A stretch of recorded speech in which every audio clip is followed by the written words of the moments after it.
বাসন মাজতেছ? হ্যাঁ,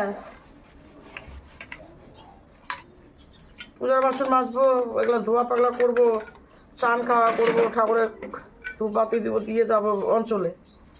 রেশন কার্ডটার ইয়ে হয়নি, ওই মাসে রেশন তুলতে যায়নি। ওদেরটা লিঙ্ক ছিল, ওদেরটা লিঙ্ক হয়ে এসছে, ওটাকে আবার যাই লিঙ্কটা করতে হবে, অঞ্চলে যেতে হবে, বড় অফিসে যেতে হবে, বড় অফিসে তোদের দুই ভাই বোনকে যেতে হবে, তাই ওটাকে লিঙ্ক করে নিয়ে আসতে হবে। তারপরে এই মাস থেকে আবার যাব। তো আজকে হলো 18 তারিখ, আবার 1 তারিখে জয়েন করতে হবে রেশন হতে পারে, নাহলে আবার রেশন কার্ডটা ইয়ে হয়ে যাবে। যাতেই হবে না? যাতেই হবে। ওদেরটা বনিতা আমাদের, তারপর ওরা তো করে নিয়ে আসলো বড় অফিস থেকে, ওদেরটা হয়ে গেছে, তারপরে দিনে গেছিলো।